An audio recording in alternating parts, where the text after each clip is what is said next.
Welcome to Nieman Reports. We're here with Robert Christgau, the Dean of American Rock Critics. You got it right. Good work.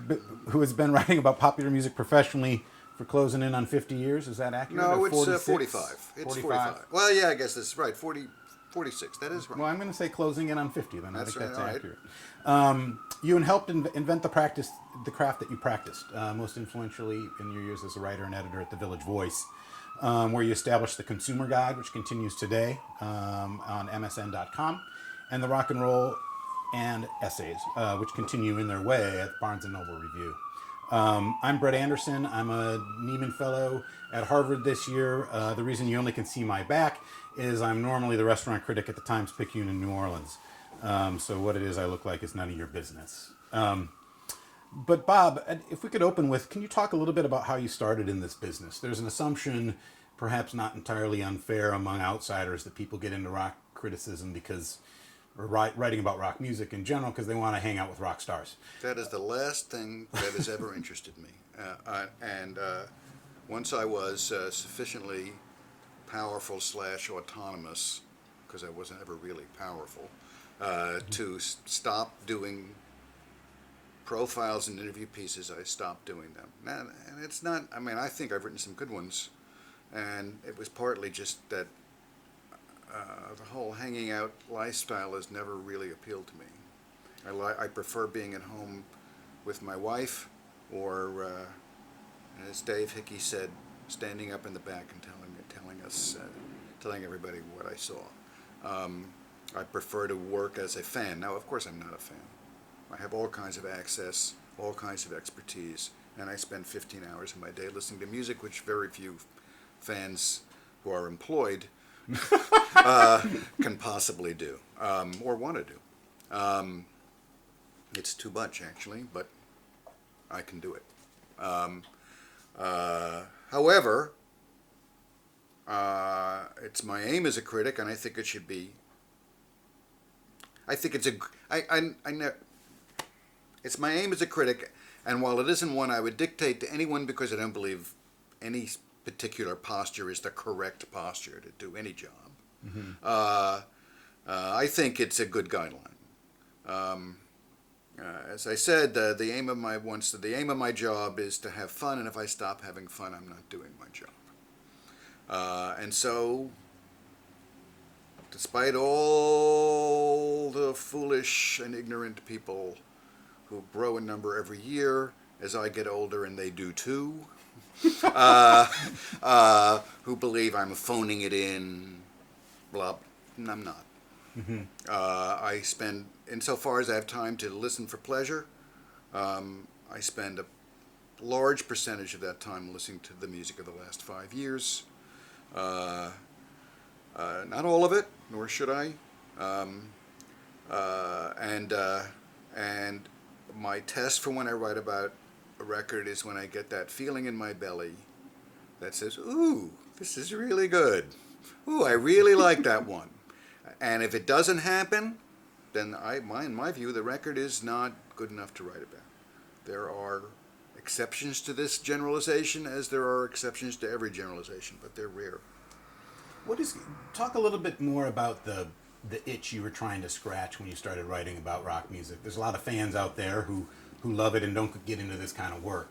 You had a journalistic instinct as well, that you wanted to be working on. I got out of college in 1962. I wanted to be a novelist. I wanted to be a great novelist. I wasn't even a good short story writer. In fact, I was a terrible short story writer. I've recently reread those stories.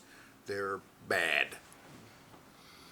I wrote one good poem once when I was in college. One. So after 2-3 years, I still wanted to be a writer. Mm-hmm. And I had a lot of experiences between 62 and 64 that persuaded me that there are other ways to write well. To outline them briefly, there was the Catch-22 epiphany, mm-hmm. when I realized that this novel that was selling 1 million copies was as good as, in fact, better than William Gaddis's The Recognitions, which I never finished. Mm-hmm. And I'm proud I never finished, and I'm sure I was right never to finish. Then there was the Tom Wesselman epitome when I walked into an art gallery on West 57th Street in November of '62, showing Wesselman, a pop artist who's not as well known as the Big Four, but is really my favorite next to Warhol. Great American Nude series, heard Connie Francis's Vacation playing in the gallery, tried to figure out how this was happening since I was the only person there. And I went and looked into the office, and she didn't have the radio on, and then I discovered that the radio was in the painting. It was tuned to WABC, and while on the wall was a great masterpiece, I no longer remember which, and out the window was what looked like a garden scene from one of the Better Home magazines, collaged in, and on the couch was this pink woman with well-defined nipples,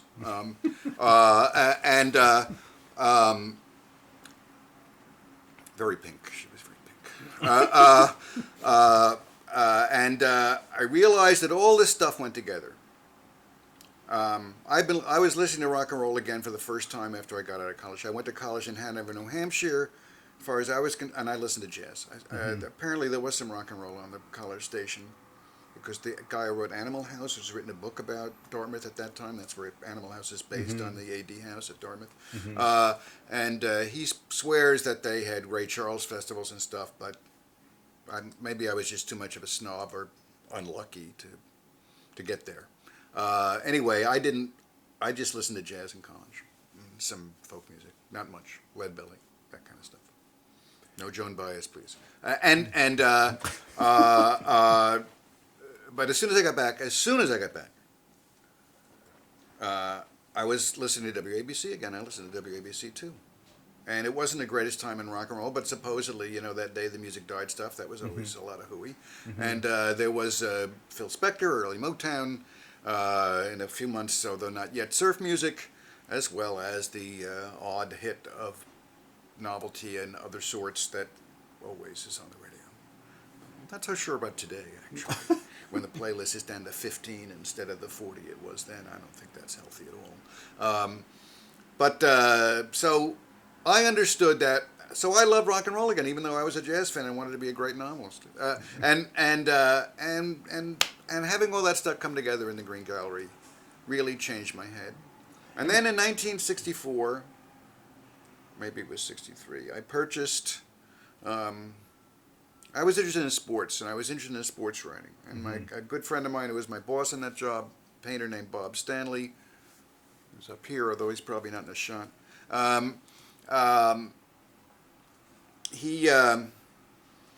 He was a sports fan too, was actually interested in sports writing, and we talked about sports writing. I purchased A.J. Liebling's The Sweet Science, and I read an essay there called Ahab and Nemesis, which is about the 1955 Archie Moore-Rocky Marciano fight at Yankee Stadium. It is, in my opinion, one of the great essays of the 20th century. And I hold to that opinion to this day. I certainly thought so at the time, but I've read a lot more essays since. I said to myself, if I can ever write anything as good as this, I will have done what I want to do as a writer. And I was hearing all these records that nobody else was writing about, and I came up with the idea of doing this Consumer Guide column. And initially, it was very off the cuff and not very good. What was the idea? Explain a little bit the concept. The idea was more product, let's call it, then there is space and time to write about. That's A. B. This is high hippie era, as far as, it doesn't seem that way in 69, that's high hippie. And high political hippie, we're on the political side of the hippie movement, which is mostly spiritual, which Ellen was more into than I was, but she was also more into the politics. I was less a hippie than she was.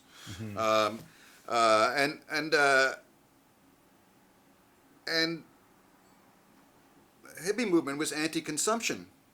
Now, Willis and I were not. One of Willis's greatest essays from that period is a defense of consumerism that she wrote overnight. One of the few things in her life she ever wrote overnight. She was slow too. Yeah, very slow. But she wrote this overnight. I remember her sitting there all night working, and she worked longhand and then typing it up. Called Consumerism in Women. You can find it online. It's a great essay. Basically saying, no, consumption is good. It's fun. It's obviously not the answer, but it's not a negative. So I decided I would call this column where I did these capsule reviews of records the Consumer Guide, and that I would do another thing that hippies weren't supposed to do and offer letter grades at a time when pass-fail was at its peak. And both these things were quite specifically intended to get in the face of my supposed confreres in the counterculture, which I'd always come at from a pop art as opposed to a San Francisco hippie point of view, which was harder-edged, more entertainment-oriented, less interested in art and the idea of art, all those mass culture ideas that Willis and I developed in the late 60s, which is not the way it was done elsewhere in the country. It was very, very polemical as far as I was concerned, and I think her too. Really where we're thinking to get together in this period a lot. And so it was just a way to be contrarian. But it was also to acknowledge the breadth of what was there. And that has always been my interest. I am not, yes, the idea of any record I give an A- or above to is that, should I need to, there's enough there that I can sit there and write 1,500 words detailing it. Yes, that content is there. That content is not necessarily on the surface or the reason that we listen to the record. It underlies the record. And the first thing I care about is the brute sensual pleasure of hearing the music, which usually involves enjoyable, obviously enjoyable, surface enjoyable melodies. This has become an extremely disreputable notion in this century. I would say that most serious critics now believe that what is called an earworm is a bad thing. I like earworms. I woke up this morning hearing a song from the Old J record that I reviewed 3 days ago and wondered whether it was really worth it. I had some real questions about it. When I was humming a song from the Old J record this morning, 3 days after I last listened to it, I said, oh yeah, I was right about that record. Did you have any, when you had this idea, did you have pushback at the Voice? No, they let me do it. There was no pushback. They were very permissive. Diane Fisher, who was actually my editor, and was not a very good editor as far as I'm concerned. I'm sorry, she's probably still alive. But she oversaw all of the writing there, and when I became the editor myself, replacing her after Felker bought The Voice, I got rid of most of those writers. Most of them, not all of them. She had some really good ones, including James Wolcott and Gary Giddens. Who both continued to write for The Voice? Absolutely. Yeah. I wasn't sure about We'll Wolcott. get there in a second, I hope. No, there was no pushback at all. I said, They noticed that I was promoting myself to a twice a month instead of a once a month column. But they just said no. I mean, now, so they must have thought in some way it was a good idea or that I was cool. I don't know. I honestly don't know.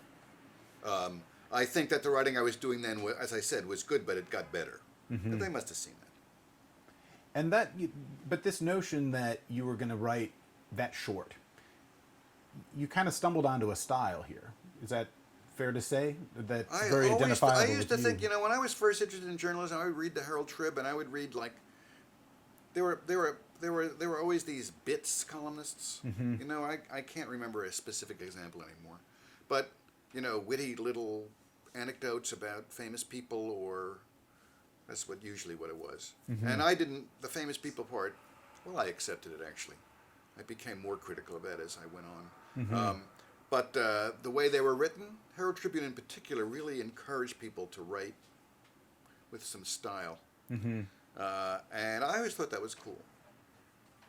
So the notion of trying to be epigrammatic, no, that was fine with me. How good I was at it early on, that's another question altogether. I don't think I was very good. I mean, those early consumer guides are on my site, God help me, and I'm not especially proud of the writing of them. It was always, I mean, because I still had this attitude, you're paying me $40, to hell with you. That means I'm getting $2 a piece for these. And I didn't work as hard on the prose. And I didn't really work as hard as the prose, actually, until I met my current wife. And she began to push me in that direction. She said, you could do more here. This should be funnier. Said that 100 times. Does she read your work? I mean, does she serve an editing role in your? It's been off and on. It's back on now. For a long time, she did. For a long time, she didn't. But in the early days, yes, she did. When did you transition into editing as well? Ellen and I taught each other to edit. We're both really good editors, and I think we learn from each other in some kind of strange way. I didn't actually do any. I mean, my first editing job was when they gave me the job at The Voice. But you know, especially in those days, and continuing today, a lot of people get editor's job who can't edit. It's unfortunately all too common. Now, what's also common these days is there are no editing jobs because nothing gets edited. That's worse. But there's that the editing job consists of passing the copy along or formatting it. And and what was said about Fisher was that her great ability was to be able to talk on the phone and make paragraph marks on a piece of paper at the same time. She didn't edit the stuff that came in there. I did. I edited everybody, and including Giddens and Walcott and Richard Meltzer. Giddens loved it. Walcott, Meltzer, not so much. Although Walcott thought it was okay. Meltzer was the one who really couldn't stand it. Can you talk a little bit about your editing philosophy and how editing a critic might be different than editing other types of journalists? I actually don't think it is any different, so I can't do that. But expand on that. Because I think the idea is always to help the writer say what he or she wants to say as well as possible. That usually means that you let them have their own ideas. But if ideas are patently contradictory, or in some cases unfactual or just too stupid to abide. And in one case, I remember one guy who decided to review the Yellow Magic Orchestra by making all the L's R's and all the R's L's. And I told him that this was not acceptable, and he never wrote for me again. I had him because he was funny, but that wasn't funny, and he thought I was being... People weren't saying politically correct yet, but that was what he meant. I was right, of course.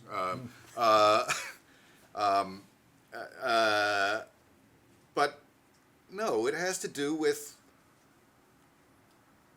But then you find every soft adjective, every cliche.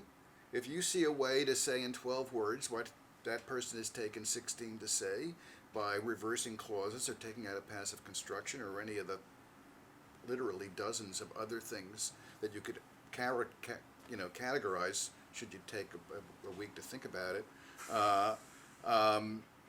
then you do that. Concision, always concision.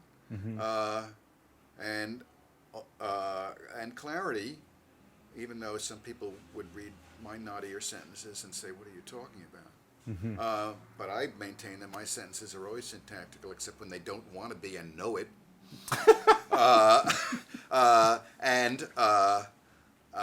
And almost always clear. And occasionally I see something, I say, I look at something I don't understand, I say, what does that mean? It does happen every once in a while. Not often. I always know what I mean. And I'm sorry that matters to me. Because if it's 10 years later, really, I am the objective reader. What can you know that this dynamic that you're describing between editor and writer is something that we've spoken about as is disappearing. The business model is It's terrible. It's just terrible. I want to say, I mean, the Voice, when I took over the Voice music section in '74, I said, I told you, Diane Fisher published a lot of people I really thought were no good. Three of them, two of whom I won't name, had regular gigs, one weekly and two bi-weekly. And one of them was dull as dishwater, pardon the cliche, and eventually and moved over to the Post. One of them still hates me. Still hates me to this day. He's a lawyer. His prose was impossibly naughty. It had no vividness or humor to it. The descriptives were usually wrong. And everybody had the clarity and construction problems that I discussed earlier. And the third was named Frank Rose. And I said, I will give each of you 4 shots over the next 12 weeks. 3 times 4. No guy who's going to the Post. No, you're not writing every week anymore. You're writing every third week until we got this sorted out.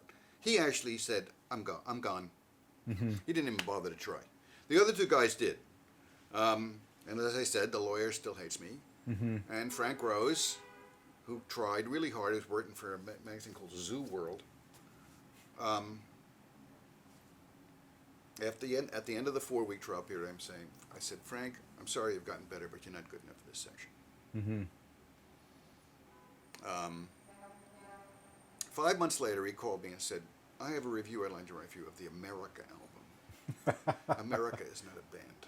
I was especially eager to cover. And I expressed skepticism. He said, please, take a look at this. I said, sure. And I did. And he had become a different writer, and the America piece was really funny and great. And I ran it. And he says he learned to write in those 4 sessions. That he became a very well-known reporter and journalist, Frank Rose. I taught a lot of people to write. And I continue to I do it at NYU to this day. How do you teach people to write? My rule is interrogate every comma. Nothing gets by you. Anything that you don't think works, you indicate it. You show them what you want to do, and you work so fucking hard on what you're doing. It's especially true with students, that you will shame them into working harder as well. You mean by leading by example? Yeah. Working your stuff to death. Right. They could see I was not just making a few marks on a piece of paper. They would come, the students especially, but it was true. It was true to a lesser extent because they were, for the most part, there were a few exceptions, more skilled than most students tend to be. The writers are used, and sometimes I would bring writers in who I just liked because I thought they had a field of knowledge that I wanted to cover, or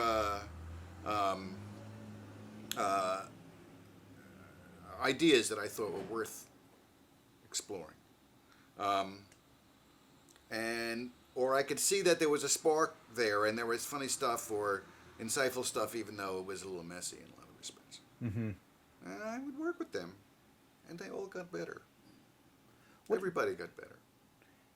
You talk about except for Meltzer, he didn't get better. Really? That's what he says, and I think he's probably right. Meltzer's a really, really good and idiosyncratic prose stylist. He does say he got a lot tighter as he got older. He does admit that. When you're teaching a kid today to write and pushing them to do these things that you just discussed,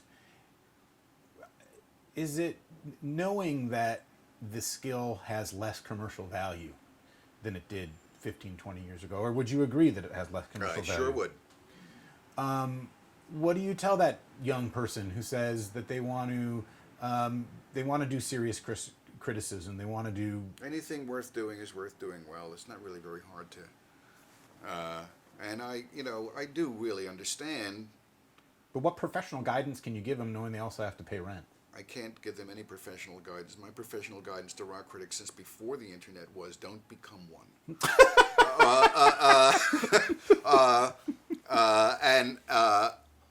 And then if they say, but I really wanna. Mm-hmm. I mean, the don't become one. It's a useful thing to tell people because the ones who really don't wanna Mm-hmm. will fall by the wayside, and the one who do wanna will defy you and get better anyway. Mm-hmm. Or I mean, don't become one. Of course, I'm being somewhat comic. I wasn't Sure. quite that absolute. Mm-hmm. But this is a very hard way to make a living. That's what I would tell people, Mm-hmm. and especially if you want to write well, Mm-hmm. because the good stuff is getting squeezed out. And we can talk about what that process was at any time, if you like. I mean, it far precedes the internet, but the internet just put wheels on it. Talk about the process. Sure. The early rock critics, I got to do what I did because I got into the field before anybody could tell me I was wrong. Mm-hmm. I had this. I mean, when I say I wanted to write really well. I wanted to write like myself. I wanted to have a lot of ideas. I'm interested in ideas. Mm-hmm. Not an absolute. Who knows? I'm some kind of a public intellectual, but I'm not a highbrow. So. You don't consider yourself a highbrow? No. I don't think I have those credentials. I haven't read enough. Mm-hmm. I don't know enough. I have a BA. Mm-hmm. Everything since then I'm an autodidact, and I read a lot, but I don't read as much as Harold Bloom would have seen. How much does he read? 2 books a day? What does he do?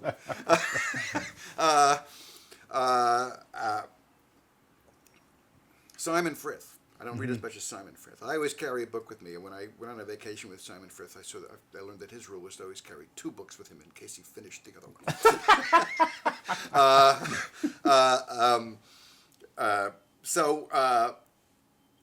Anyway, where were we? You're talking about the process. Yeah, I was talking about how it evolved. Mm-hmm. So I got to do all of this kind of weird stuff, and I got to be very political. I've always been very straightforwardly left-leaning Mm-hmm. /leftist. Mm-hmm. In my criticism, I make moral judgments. I moralize what you're not supposed to do. I do it. Mm-hmm. And as well as being sometimes very unkind, Mm-hmm. Vulgar, Mm-hmm. highbrow in diction. Mm-hmm. I use academic words and I say fuck a lot. Mm-hmm.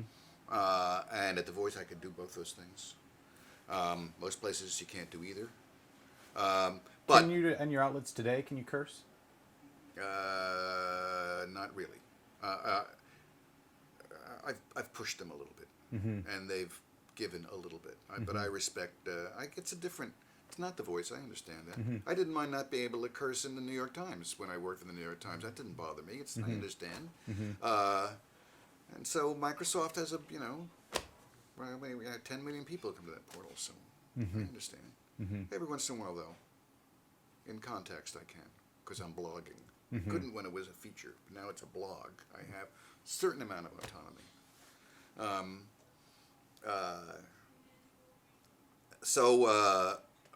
Anyway,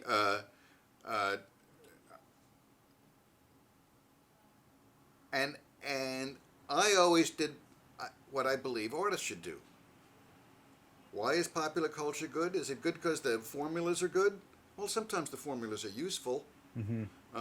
What happened at the Brill Building was formula, and people did a lot of really good things with it.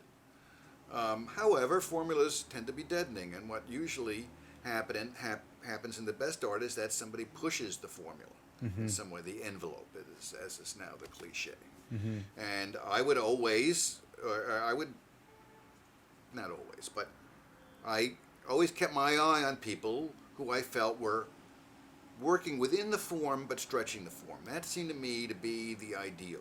Well, I thought that was the ideal for myself as well. Mm-hmm. Push the formula. Of criticism. Of criticism. Do what you can. Get away with what you can. Mm-hmm. I do a lot with tone. Mm-hmm. I mean, I I sometimes do indeed assume, affect a vulgar tone just to piss people off. Yes, I do. Sometimes. Sometimes. Or to juxtapose it with something entirely different. That's the sort of thing I'm talking about. I believe things should be a little wacky. I'm in favor of wacky. And most people wouldn't think I was wacky, but I'm wacky. My wife, Carola DeBell, really pushes me in the wacky direction. Willis was much more a clarity person and pushed me into clarity. But ever since I've been with Carola, which is since 72, she's been, make it funnier. No. That's a boring word. Come up with something better. Let me ask a little bit of, I'm going to bring up a specific piece to get a little bit more into your process of writing and reporting. As I'd mentioned before, I just got back from South Africa. I did a lot of driving around there, and one of the things that when the road got long, my wife would read to me. One of the things I asked her to read to me was your piece sweet. About Graceland. Oh, gee. From 19... Oh, and you had the piece... Oh, it was on... We put it on the iPad or whatever. Yeah. But this... and as it happens, she loves Paul Simon. I love... The Indestructible Beat of Soweto is one of the best pieces of music I ever heard, and it's thanks to you. I got turned on to it as a teenager. And so she read me this piece about Graceland, about the Paul Simon record that you wrote. And in it, you interviewed Paul Simon, but you also interviewed... He was really mad at me for that piece. Well, I'd like you to expand on that, but also you also interviewed at least a dozen people who were associated with South Africa in some way, who might have an opinion. It was interesting. It was a reported piece, not really a profile. It was a reported critical piece. And if I did not put that piece in my Harvard collection, and I can't remember the specifics anymore, but what I felt was that it wasn't everything I then, in 1997, when I was making those selections, wanted it to be. I'm sorry to say, I haven't looked at it in a long time, and I can't tell you in more detail what my problems with it were. Partly it was that it was very long, and it would have replaced 2 or 3 other pieces, and I'm sure that went into my calculations as well. I just said, no, not quite up to snuff. Not everything I want it to be. But the amount of effort that went into that was very obvious, because you interviewed so many people. As I said earlier, I'm a political person. And so if I'm going to write directly about a political subject, that is something I'm going to take very seriously indeed. I don't believe in mouthing off. I believe in doing your research. I'm really not one of these spouters. I'm never going to be on Twitter. Never. Why not? Because I don't spout. Because I rewrite. And Twitter is not a rewriter's medium. It's a place where people say stupid things, as far as I'm concerned. Do you follow anyone on Twitter? No. You don't? No. Never look at Twitter. What is the... Twitter, I suppose, offers a segue into kind of talking about the economics of journalism a little bit and how it affects critics. I'm ensconced at Harvard this year around a lot of conversations about business models in journalism, and you can find people who will argue, particularly if you're at the business school, who would argue that this particular period of time in journalism is a good thing. It's a good thing for journalists, it's a good thing for journalism, it's a good thing for readers. And the reason would be that... they're all in the business school, right. So yeah, but they're the ones who know. Finish. And so that their argument would be that journalists are now just being forced to give the market what it wants. What are the flaws with this argument? The people at the business school say that, huh? Really? Sure, you could find people that think really? That. They think that the market should get what it wants. Okay. No. The market should not get what it wants. No, the market exists to be fucked with, as far as I'm concerned. That's what, when I say push the envelope, when I say push the parameters, when I say pop forms are good for people, that's the market. Right? So, what do I do with the consumer guide? I gave them early on brevity and some laughs. That was the idea. What did I get to do? I get to tell people that their favorite artist was full of shit. I got to complain about the political implications of In the Year 2525, I think. I can't remember anymore. That was an early one. I got to express ideas that were not popular ideas. And I was working, let it be said, in a journal, in a newspaper, which at that time was conceived to do that very thing. To serve a market, get advertising, but put out provocative and unconventional opinions. And that was profitable. And it was to do that. It was profitable. They figured out how to make it profitable. I mean, it's a long story, which we can't go into here. It wasn't all their journalistic virtue and the fact that they had a wonderful idea that couldn't fail. There was some luck involved. But so and moreover, what publishers are there to do is to tell you what the market wants. What editors are there to do is to protect you from publishers and try to get you to do good work. And yes, and as we all know, especially your editor-in-chief is really half a publisher and half an editor. Because he really has to worry about the bottom line in a way nobody else does. And then there's also the question of advertising and the limitations of basing your journalistic business model on selling advertising. That's the way the internet has really killed us. But the other way the internet has killed us, we'll go back to this question, but I want to say this now, is that it has reduced the value of the written word, the cash value of the written word, because there are more of them, and because there are certain people who are so eager to spout that they will happily do so for free or almost nothing.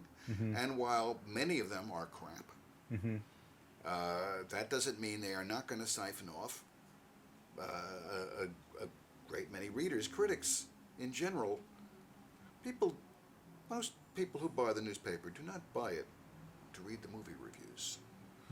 That has never been true. It wasn't true in the heyday of who? I can't remember. I'm trying to remember a good old times movie reviewer, and I can't. Judith Christ. Maslin? Terrible. All right, Janet Maslin. They don't read it to read. They don't buy it to read Janet Maslin. They don't do that. So why should publishers publish criticism if people don't buy the publications to read criticism?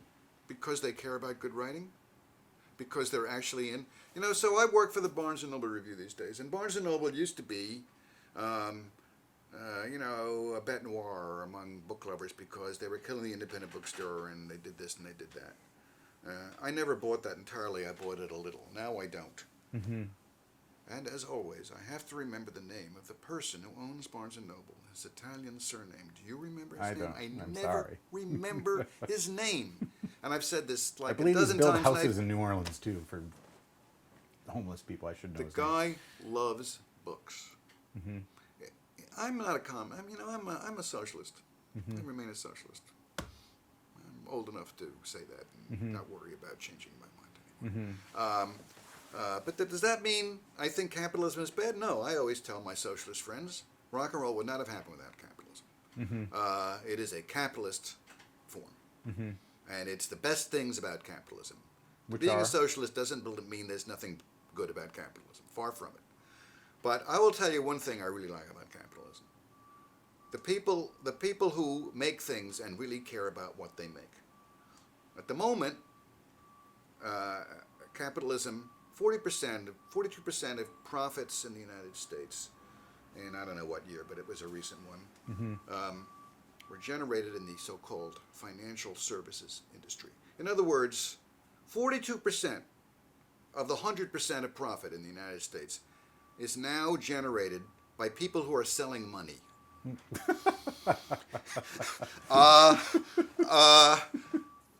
Now, that is not my idea of goods and services selling money. I mean, I'm not saying it isn't necessary. Of course it is, at around 10-15% maybe. And the guy who owns Barnes & Noble cares about books. Similarly, the people who own magazines and newspapers should care about words. That should be what they care about. That's what they're selling. And yes, do I believe that there are critical standards that some writing is better than others? You're damn right I do. And are a lot of people going to not agree with me? You're damn right there are. A majority. A majority are not going to care about, because a majority are not really readers. We have a literate society, and I'm pleased if 15 to 20% of them are readers. It's a big society. 15 to 20% will do me fine. Are there, in your mind, fewer publications run by people that care about words? Absolutely. In the way that there are today than there Yeah. were? What do you think? What do you mean? What do you think the daily giveaway newspapers are? That business model, quote unquote. Yeah, but I guess I'm thinking, are there because publishing is easier to do with the internet, has that begat more voices? So I'm told. Your I am view? told. I don't claim to have done a thorough investigation, or I don't claim to have done as much investigation as I think I should. Mm-hmm. There's only so many hours in a day, and I still try to read a book a week and listen to records for 15 hours a day. So, and write every day. Mm-hmm. So every day, 7 days a week. Can you talk a little bit about how your two main outlets are online outlets now? I mean, you're making a living writing for MSN and Barnes and Noble. Thank God. Has the Bless transition you. to Bless you, Italian guy whose name I can't remember, who for running a Italian American guy for running a book for liking books so much that you actually have a literary magazine that you've put on the web. Thank you, Sam Sutherland, my editor at Village at MSN, who used to be a publicity guy at Elektra in 1978 and who worked for Billboard and who has a long history in print journalism. Thank you. What is the Thank you, smart people above Sam Sutherland, who actually do like good writing sometimes. As long as we can get all that entertainment stuff over in the other portal. Or whatever they call it. It isn't a portal. The other sector, the other tab. I mean, one thing that I've noticed that I can identify that has changed about at least the context of your work is on the MSN site you have all these comments. Is that adding value, you think, to your work? The fact that people can discuss it? When I agreed to do you said the consumer guide continues. Well, it doesn't. I don't do the consumer guide anymore. I do something similar, Mm-hmm.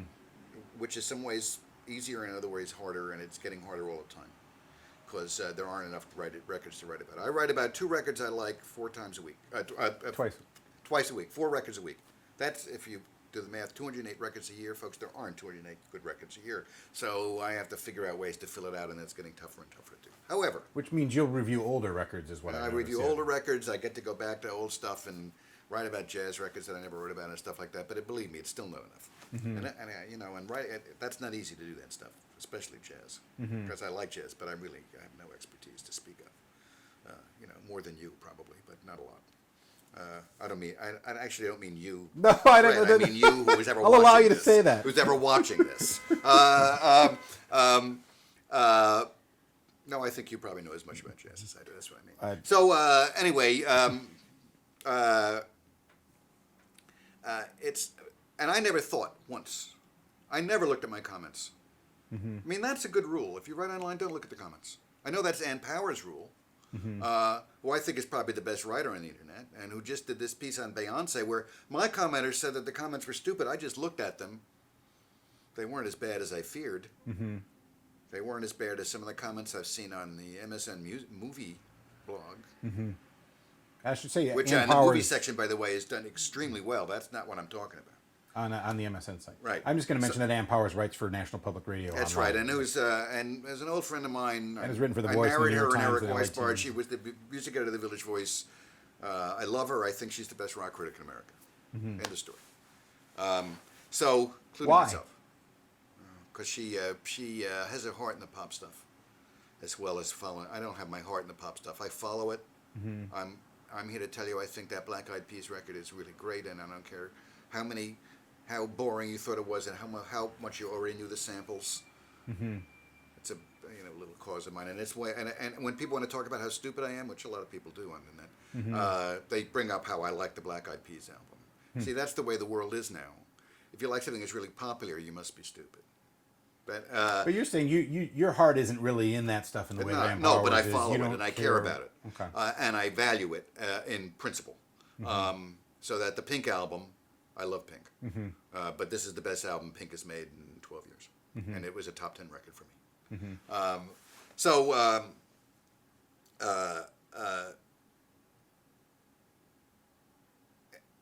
But I mean, so the rule is you don't look at your comments, and I know I got some stupid comments from the consumer guide. I mean, there are heavy metal fans who believe that anybody who doesn't like heavy metal is just automatically, and they're especially, they're. And you don't like heavy metal, especially. I don't like heavy metal at all, and I don't like heavy metal because it produces people exactly like those rage heads.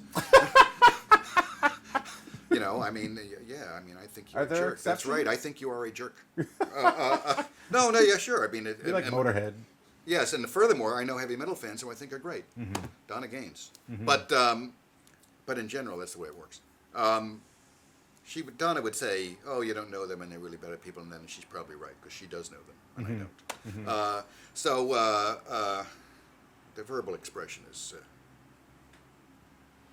not to be shared. Anyway, where were we? I'm sorry. You were talking about the commenters. So, I used to get comments, but I did a blog for the NAJP for a few years, and I got more comments than anybody. I mean, I have National Arts Journalism Program at Columbia. So.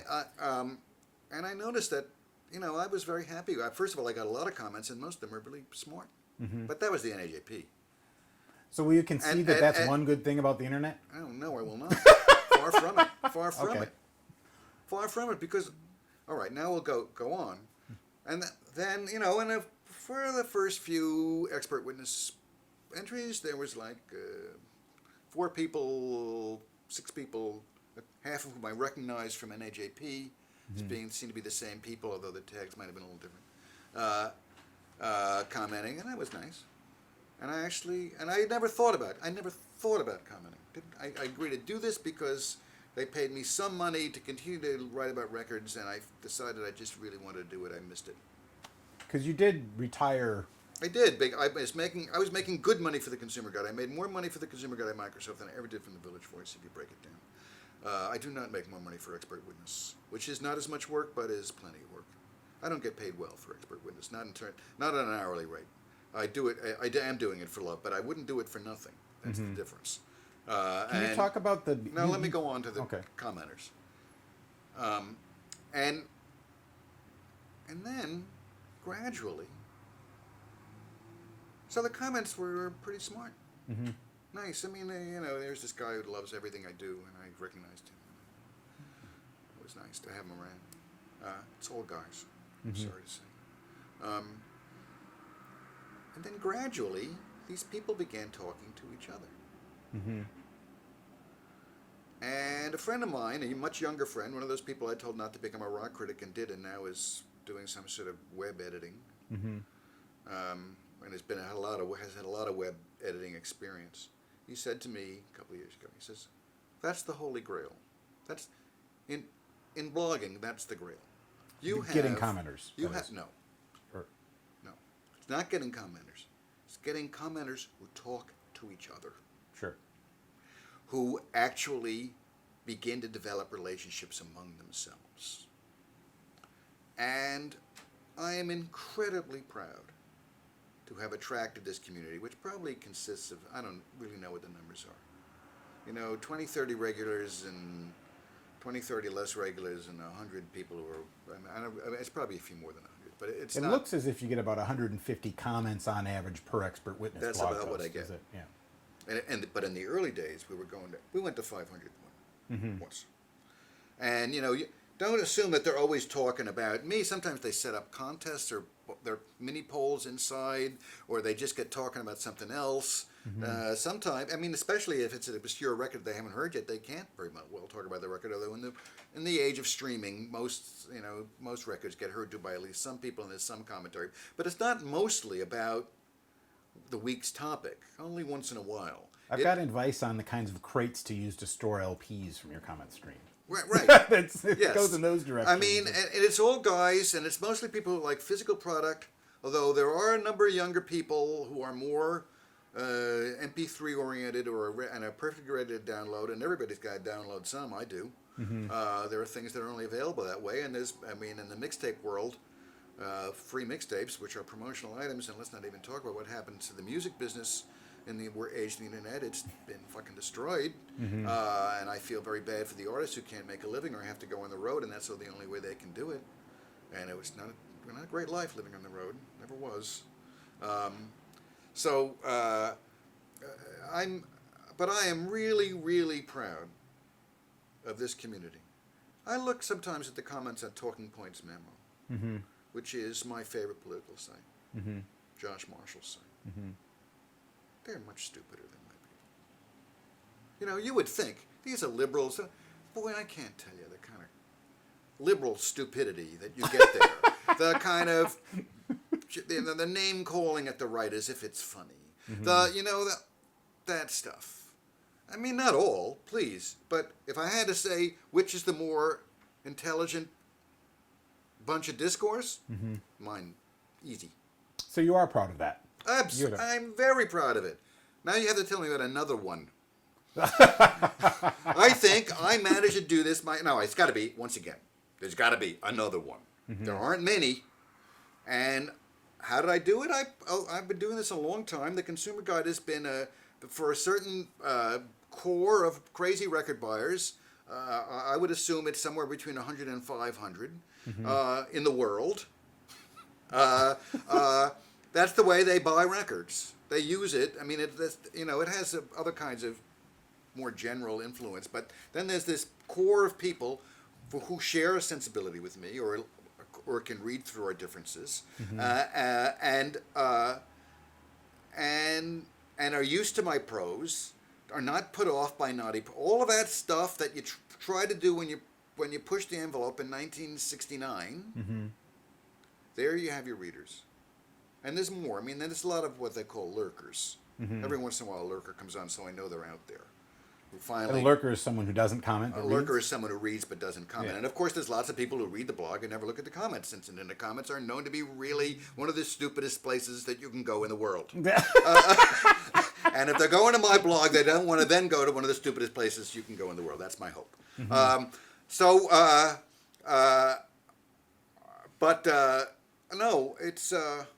it's great. I've met some of these people.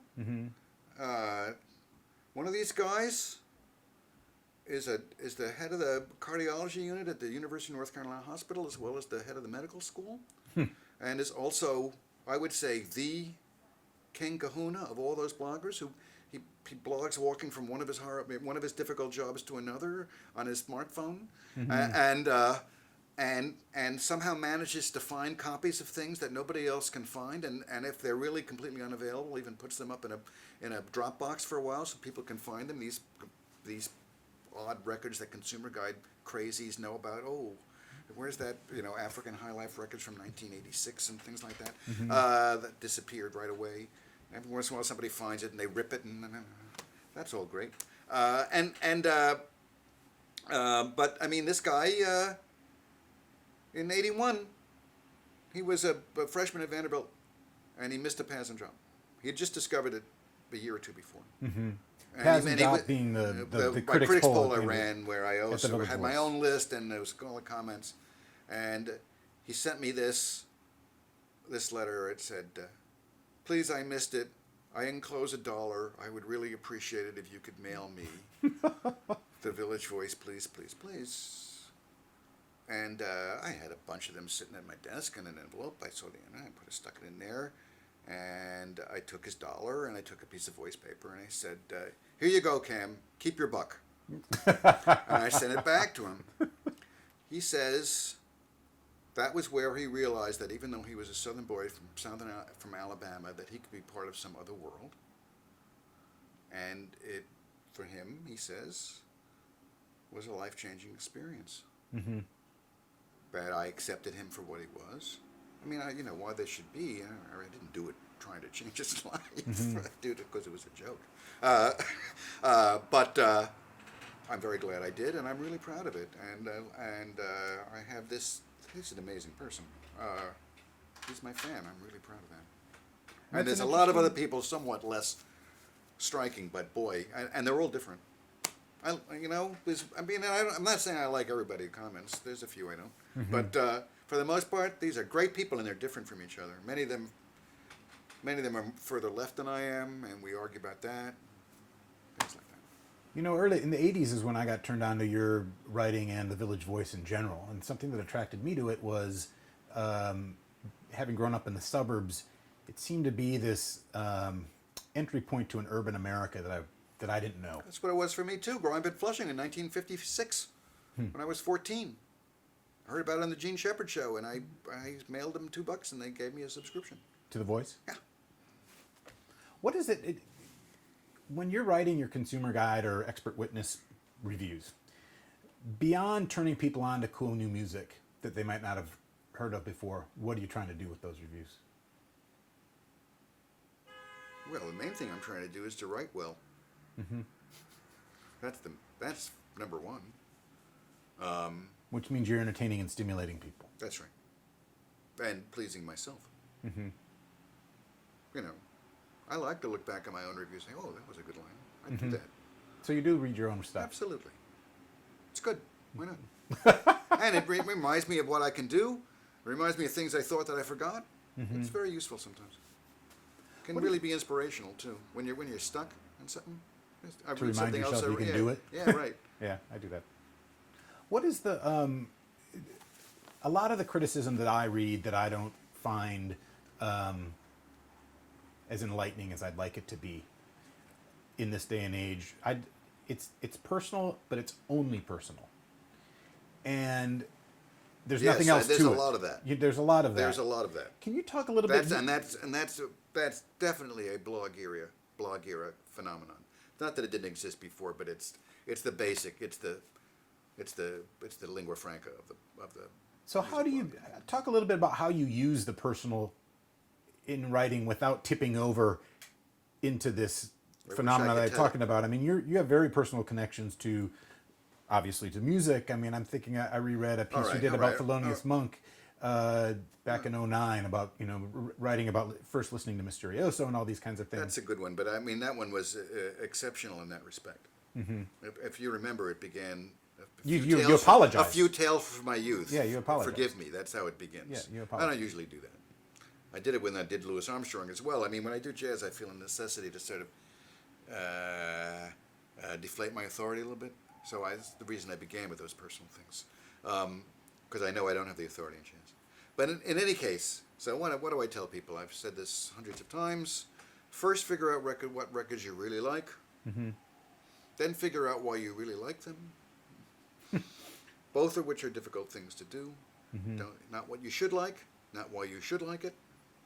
What is it that's actually giving you pleasure about this record? As I said, I got to get that feeling in my stomach before I go to the next place. Mm-hmm. What gave you that feeling in your stomach? And then figure out a way to put that in, to explain that clearly. Now, none of that answers your question. That sounds like it's completely personal. So what's the answer? I cannot tell you that I have a top of my head answer to that part. Mm-hmm. But in the case of an artist who is not familiar, you have an obligation to situate that artist in the world. Mm-hmm. It's especially true in world music, but it's true with a lot of young bands. You want to know where they come from, how many of them there are, what they play. Mm-hmm. Not in a capsule review, not all of those things are going to go into every review, but they're certainly present there as possible things you need to do. Then you have to find the specifics or make a generalization that applies to this particular shade of pleasure. Mm-hmm. Writing a capsule, I mean, and this could take a long time. Oh, I'm sure. Sometimes it just sort of comes to you. It does happen. One time in 15, maybe. You sit there and you wait and you listen and you listen until some detail or word or turn of phrase or joke that's new, that's original, to this specific instance, comes to your mind and you build off of that. And usually you need two to make a capsule. And it partly comes, if you care about good writing and you've done it, and you've reviewed 13,000 records in your life, you want to try. Is that where your number is? Yeah, it's something over 13,000. You want to try not to repeat yourself. Mm-hmm. and that obliges you to find a different way to express something. And my guess is that that impression you get of my objectivity is partly tied up in that need to specify. Right? You can't. Now, I do say the same things over and over again about records, but I do my damnedest to figure out different ways to say there aren't enough good songs in this record. Or to say it as fast as I can. Right? Or to say the second side's better than the first side. Or, I mean, I'm sure I repeat myself more than I'd like to, but I know I don't repeat myself as much as others do because I'm very, very conscious of this problem. And I do suspect that lends what I do a bite that's not going to be present in the usual effusion, effusion. What is that? There's many more hours of music released in a year than there are hours in a year. That's right. And this becomes more the case every year. Right. Or with the web, it certainly does. With the web. Right. Can you ever imagine being alive and not reviewing records? Sure. You can? Absolutely. Somebody's got to pay me. I'm going to stop, and somebody will stop paying me eventually. I assume. Maybe. Probably. Probably somebody will. I certainly can imagine it. I mean, I recall when you quit doing the consumer guide for a little while, came back doing expert witness. I think you had mentioned in a blog post or something that this is just, this is the way you process music. And that, from what I recall, was one of the reasons why you went back to it. Yeah, it is. But on the other hand, I thought that I wouldn't be doing any more honorable mentions, but in order to fill it out, I have to. Honorable mentions, they take a lot more time, actually, than the reviews. Because I don't allow myself, there's the records that don't make my A- barrier. I would like to have more time to listen to records I already know and spend a little less time looking. Now I'm starting to look for honorable mentions again. I didn't for a long time, and when I decided I had to start putting them into the column, then it starts to creep up on you. And I do a little more of that. I used to write them when, I'm doing my last listen anyway. I might as well write, and I have this idea, I might as well write it down and figure out what the two cuts are and have it on record for myself. That was how it started. Or I really want, even though I don't like this record, I really have to know why, because I'm a critic and I ought to know this record better than I do, because it's a really important record. That kind of thing. So now I'm doing more of it, so I'm not happy about that. I mean, when we go away on our getaways, which are all too infrequent, my wife and I, I bring the iPod, and I have a lot of stuff I love on the iPod, and I play it. And that's a great pleasure, and I don't have enough of it. So, could I process a little less music than I do? I could. I'd have to see what it would be like. It's a little hard to It is hard to imagine. Project. But I'm not going to be stopping listening to music unless I lose my hearing or something. Never, I don't think. My last question is, you described what your day is like. You got 15 hours of listening to music. You write 7 days a week. Yeah, I mean, you've cut into my time here, something I terrible. know. We'll let you go here soon. Do you think it's a reasonable thing to ask that someone else would follow in your footsteps? I mean, it's not a reasonable... I don't see how, my fear about criticism in general, we've barely talked about this, is that it's going to turn into an amateur's game again. The gentleman amateur, that was the original critics were gentlemen amateurs. That really saddens me. I think it should be a job. I think you should get paid for it.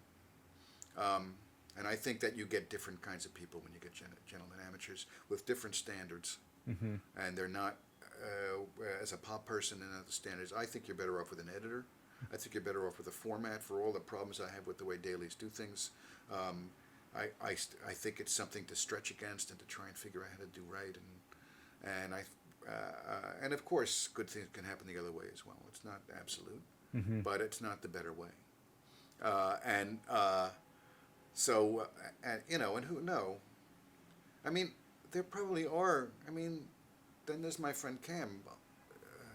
only he's also a heart surgeon. I assume he's not listening to records while he's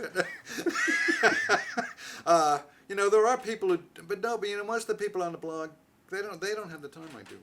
Mm-hmm. And I guess, you know, then there'll be somebody will retire and do it sometimes. I mean, but you know, no, it's not practical. I'm very lucky. I mean, I'm fortunate. I know, you know, it's quite possible that nobody will ever do anything like this again. I don't know, but one can certainly see a lot of economic reasons why. Mm-hmm. Let's end there.